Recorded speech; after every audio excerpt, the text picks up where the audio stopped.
जो हमारी finance minister है ना, वो आपकी परेशानियां आप थोड़ी सी और बढ़ाने वाली हैं। आप सोचेंगे कि मैं ऐसा क्यों बोल रही हूँ। ऐसा मैं इसलिए बोल रही हूँ क्योंकि सरकार लेकर आने वाली है एक नया टैक्स कानून, और इस कानून का नाम है डायरेक्ट टैक्स कोड, जो कि अब इस बार जब बजट आएगा, और ये बजट आता कब है, 1 फरवरी को। तो अब देखिए, साल 2025 का 1 फरवरी को जो बजट आने वाला है, तो इस 1 फरवरी को आपको एक तोहफा मिलने वाला है, और ये तोहफा मिलने वाला है हमारे देश की फाइनेंस मिनिस्टर जो कि निर्मला सीतारमण जी हैं, उनकी तरफ से। इसीलिए मैंने आपसे कहा कि वो आपकी परेशानियां थोड़ी सी और बढ़ाने वाली हैं। देखिए, अब हो क्या रहा है, एक बार फिर से हमारे देश में डायरेक्ट टैक्स कोड पर चर्चा शुरू हो गई है। सरकार कह रही है कि डायरेक्ट टैक्स कोड को समझना बहुत ही आसान होगा, ठीक वैसा ही जैसे कि जीएसटी को समझना आसान Now है। announcing a comprehensive review of the Income Tax Act 1961. that within 6 months we will have the tax code or the income tax act. The purpose is to make the act concise, lucid, easy to read. और ये आसान and कितना है, ये तो आप लोग बहुत अच्छे तरीके से जानते ही हैं। चलिए, आज बात डायरेक्ट टैक्स कोड की। तो देखिए, जो हमारा इनकम टैक्स एक्ट है वो 1961 का कानून है। 2009 से तो वैसे डायरेक्ट टैक्स कोड पर चर्चा चल ही रही है, लेकिन इस पर जो बात है वो आगे बढ़ नहीं पा रही है। हाँ, 2010 में तो संसद में चर्चा हो गई थी, लेकिन पहले जीएसटी और फिर डायरेक्ट टैक्स कोड इसको कहने लग गए।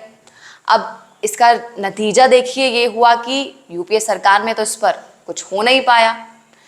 जुलाई 2017 में जीएसटी आया, और जब ये जीएसटी लाया गया तो उस वक्त कहा गया कि 2 साल बाद डायरेक्ट टैक्स कोड लाएंगे। लेकिन पहले तो लोगों को जीएसटी ही नहीं समझ में आया, जिसके लिए कहा जा रहा था कि भाई ये सबसे आसान होगा, इसे लोग बहुत अच्छे तरीके से समझ लेंगे, हम इसको बिल्कुल सिंप्लीफाई कर देंगे, एक्साइज ड्यूटी का चक्कर नहीं होगा, सर्विस टैक्स का कोई चक्कर नहीं होगा, जबकि आपको सिर्फ 1 यूनिफॉर्म टैक्स देना पड़ेगा, ऐसा कहा गया था। अब देखिए, जीएसटी आसान कितना लग रहा है। ये तो एक छोटे से छोटा जो व्यापारी है उससे भी आप पूछ लेंगे ना, तो आपको समझा देगा। अब देखिए, मोदी सरकार ने जो ठान लिया है वो तो, अब कहते हैं ना कि जो करना है वो तो करना ही है। तो अब ये ठान लिया है मोदी सरकार ने कि डायरेक्ट टैक्स कोड आएगा तो भाई आएगा। अब इसीलिए मैं सोच रही थी कि कुछ चीज़ें जो हैं वो मैं आपको बताती हूँ कि परेशानियाँ आखिर क्यों बढ़ने वाली हैं। तो देखिए, होता क्या है, टैक्स बचाने के लिए हम में से बहुत सारे लोगों ने, आप लोगों ने एलआईसी तो ले ही ली होगी।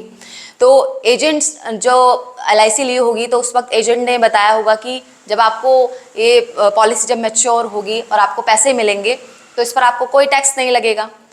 अब देखिए, सरकार को पता है कि भैया मैच्योरिटी मिलनी है, मोटा अमाउंट एक लोगों के पास आएगा, तो भाई इसके ऊपर हम पैसे कैसे ना लें। तो जो अब डायरेक्ट टैक्स कोड आ रहा है ना, इसके अंदर फ्लैट 5% आपको सरकार को देना पड़ेगा। अब सारी बातें अभी डिस्कशन में ये बोला जा रहा है कि 15 लाख तक की जो इनकम है उस इनकम पे एम्प्लॉयज को कोई टैक्स नहीं लगेगा। लेकिन देखिए, मुझे तो पर्सनली नहीं लगता कि सरकार इतना बड़ा एहसान करेगी। एक बात और मैं आपको बता दूं कि आप हेल्थ इंश्योरेंस लेते हो तो उसका आपको डिडक्शन मिलता है, लेकिन डायरेक्ट टैक्स कोड आने के बाद आप उसे भूल जाइए। अब जो नया डायरेक्ट टैक्स कोड आ रहा है उसमें कोई छूट नहीं मिलने वाली है। आप चाहें तो लाइफ इंश्योरेंस ले लें या फिर हेल्थ इंश्योरेंस ले लें, आपको कोई भी डिडक्शन नहीं मिलेगा, फ्लैट आपको टैक्स देना पड़ेगा। चलिए, अब शेयर मार्केट की बात कर लेते हैं। तो देखिए, अगर किसी को कैपिटल गेन से कुछ मुनाफा हुआ है तो उसे सीधा 35% टैक्स लगेगा। अब देखिए, होता क्या है, एक तो शेयर मार्केट में इंसान अपने रिस्क पर आकर पैसा लगाता है, और उस रिस्क में अगर कुछ उसे लॉस हो जाता है तो देखिए सरकार तो इसमें कुछ नहीं करती है। लेकिन हाँ, अगर मुनाफा होगा तो हाईएस्ट टैक्स स्लैब के मुताबिक आपको टैक्स देना होगा। आप ये मत सोचना कि डायरेक्ट टैक्स कोड को लेकर अभी जो बातें चल रही हैं सिर्फ बातें हैं, ये आने वाला नहीं है। देखिए, आपको बता दूं कि जब जीएसटी आने वाला था ना, तब भी लोगों को ऐसा लग रहा था कि भाई अभी ये आने वाला नहीं है, सिर्फ बातें चल रही हैं, गवर्नमेंट तो इसके लिए भाई प्रिपेयर्ड ही नहीं है।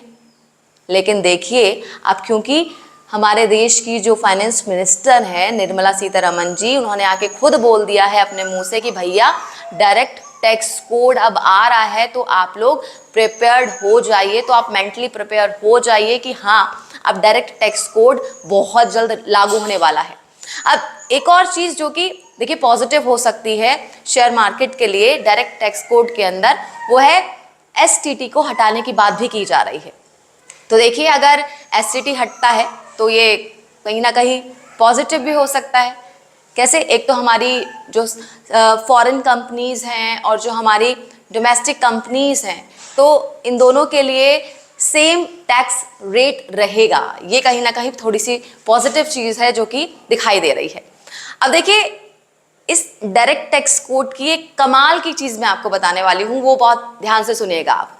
देखिए जो पुराने इनकम टैक्स एक्ट और नए डायरेक्ट टैक्स कोड में बिल्कुल सेम बात है रहने वाली है, वो ये कि जो भी पॉलिटिशियंस हैं और जितनी भी पॉलिटिकल पार्टीज है ना, इन्हें चंदे में मिलने वाला जो पैसा है या फिर इनके अकाउंट में अगर कोई पैसा डाल दे तो भैया उस पर कोई भी टैक्स नहीं लगने वाला है, ना तो पहले था और ना ही आगे होगा। तो देखिए हमारे इंडिया में जो पॉलिटिकल पार्टीज के पास जितना मर्जी पैसा आ जाए उसके ऊपर तो भाई कोई टैक्स नहीं है। अब आपकी जो सैलरी है उस पर भी टीडीएस या फिर टीसीएस एप्लीकेबल हो जाएगा। ये देखिए डिपेंड करता है कि ये जो टैक्स है ये किस चीज़ पर क्या होगा। टैक्स डिडक्ट एट सोर्स या फिर टैक्स कलेक्टेड एट सोर्स जो लगता ही है, और वो लगेगा हर तरीके की इनकम पर। तो अगर आप कमा रहे हो, आपकी कमाई हो रही है, तो टीडीएस और टीसीएस कटेगा, वरना जो पार्टी पे कर रही है उसको खर्चा नहीं मिलेगा। तो भाई ऐसा तो लोग नहीं चाहते, इसीलिए अब टीडीएस और टीसीएस कटेगा। अब सरकार इसे कैसे करने वाली है, क्वेश्चंस तो बहुत सारे हैं, बट ठीक है अगर सरकार ने ठान लिया है तो हो सकता है कि वो इसे इम्प्लीमेंट कर भी दे। पर अब अगर टीडीएस कटेगा तो पैसा कट के अकाउंट में आएगा। डायरेक्ट टैक्स कोड के बाद कई सारे लोगों को देखिए मज़ा नहीं आएगा, बट गवर्नमेंट अपनी जो छवि है उसे तो ख़राब नहीं करना चाहेगी। तो मैं आपको पहले ये बता देती हूँ कि क्या होगा। देखिए सबसे पहले जब निर्मला सीतारमण जी आके बजट में अनाउंस करेंगी कि डायरेक्ट टैक्स कोड एप्लीकेबल हो रहा है, तो पहले वो आएंगी और कुछ मीठी मीठी बातें करेंगी, आपको बताएंगी इसके फ़ायदे कि देखो जी इससे हमें ये फ़ायदा हो रहा है, इससे हमें यहाँ पर फ़ायदा होगा। अब ये फ़ायदा दे रहे हैं तो भैया उसके बाद मीठी सी छुरी भी तो चलाएंगे। तो भैया ये जो हमने बस 5% टैक्स है ये बढ़ा दिया है, इस तरह की मीठी छुरी चल जाएगी आगे। तो र्यूमर्स देखिए अभी बहुत सारे हैं, बट मैं तो आपसे फिर कह रही हूँ कि आप लोग प्रिपेयर्ड हो जाइए, क्योंकि 1 फरवरी 2025 बहुत जल्द आने वाला है और हो सकता है डायरेक्ट टैक्स कोड भी एप्लीकेबल हो जाए। तो अब आपका इस डायरेक्ट टैक्स कोड के ऊपर क्या कहना है, आपकी क्या राय है, आपका क्या फीडबैक है, आप लोग क्या सोचते हैं डायरेक्ट टैक्स कोड को लेकर? आपके दिमाग में अगर कुछ है तो आप अपने व्यूज़, अपने जो विचार हैं, आपके जो ओपिनियंस हैं, मुझे कमेंट बॉक्स में आप सभी ज़रूर बताइएगा। और हाँ, ये जो वीडियो है इस वीडियो को आप ज़्यादा से ज़्यादा लोगों के साथ ज़रूर शेयर कीजिएगा, ताकि जो मैक्सिमम लोग हैं उन्हें पता चल जाए कि भैया इनकम टैक्स अब जो एक्ट है पुराना वो जा रहा है और डायरेक्ट टैक्स कोड अब आ रहा है। धन्यवाद।